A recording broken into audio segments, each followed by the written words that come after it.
पूरी दुनिया की उम्र देखोगे तो हज़ारों साल पुरानी है, लेकिन इस दुनिया में अभी 20-25 साल से जो तब्दीली आई है और ख़ास तौर से मोबाइल आई है, इस मोबाइल ने इस नस्ल को ख़त्म कर दिया, बुराई से लगा दिया, नशे से लगा दिया और तमाम बुराइयों से लगा दिया। तो मेरा तो जो वालिदैन है, माता पिता है, उनसे निवेदन है कि अगर आपने बच्चे पैदा करे हैं तो उनको आप संस्कार दीजिए।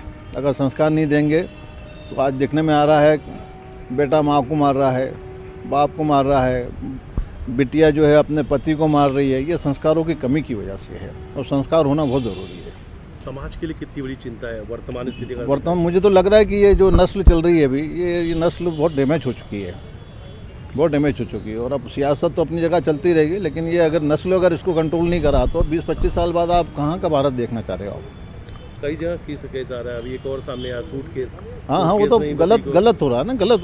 ये जो भी हो रहा है संस्कारों की कमी की वजह से हो रहा है। सोनम ने इंदौर को कलंकित किया है। बिल्कुल करा साहब। इंदौर जितना नाम हो रहा है, पूरे भारत के लोग इंदौर आकर रह रहे हैं, इंदौर की सफाई को लेकर, इंदौर के लोगों को लेकर, क्योंकि यहाँ का इंदौर का इंसान ऐसा है पूरे भारत में, ये इंदौर खिलाकर खुश होता है, मदद करके खुश होता है और कभी एहसास भी नहीं जताता, ना एहसान जताता कि मैंने तुम पे एहसान किया है।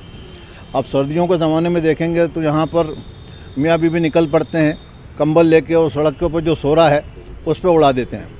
और सोनम की वजह से क्या लग रहा है, अब लोग सोनम की वजह से इंदौर को कहीं ना कहीं से अब नहीं, बात सोनम की नहीं, सोनम की तो जो घटना हो तो उजागर हुई, लेकिन उसके बाद भारत के बहुत सारे शहरों के अंदर नई नई चीज़ें इसी टाइप की दिखने में आ रही है। तो अब मसला यही है कि बच्चों को संस्कार जब तक नहीं देंगे अच्छे वाले हम, तो ये नस्ल नहीं सुधर पाएगी। इसमें तो एक और भी सामने आ रही है, सोनम ड्रग्स वगैरह भी लिया करती थी, इस पर मतलब सब ड्रग्स के लिए तो मैं पिछले कई सालों से बोल रहा हूँ कि पुलिस क्या कर रही है, खुली ड्रग्स बिक रही, चारों तरफ ड्रग्स बिक रही है। क्या कर रही है पुलिस, नारकोटिक्स विभाग क्या कर रहा है? यानी पॉलिसी इनकी कि इनको बच्चों को नशे में ख़त्म कर दिया जाए। अच्छा, ये भी माना जा सकता है काजी साहब कि सोनम जैसी लड़कियां जो इस तरीके से मामले सामने, क्या कहीं ना कहीं उनका जो परिवार है या उनके माँ बाप है, कहीं कुछ कमी रह जा रही है? मैंने कहा ना साहब, बच्चा देखो इस दुनिया में एक इंसान का बच्चा ऐसा है जिसको संस्कार देना पड़ते हैं। बाकी बहुत सारे जीव जंतु हैं, उसको अच्छा बुरा बताया जाता है, और आप पैदा कर दिया और अच्छा बुरा बताया ही नहीं, उसको सामाजिक शिक्षा नहीं दी, धार्मिक शिक्षा नहीं दी, तो वो तो दुनिया तो बुराई वाली खींचती है, बुराई उसको खींच ले जाती है। कितना दुख हुआ था जब ऐसी चीज़ें नहीं, तकलीफ हुई। हमने तो ईद के दिन दुआ भी करी थी कि बच्ची सही सलामत आ जाए। उसके बाद मालूम पड़ा कि ऐसी घटना हो गई।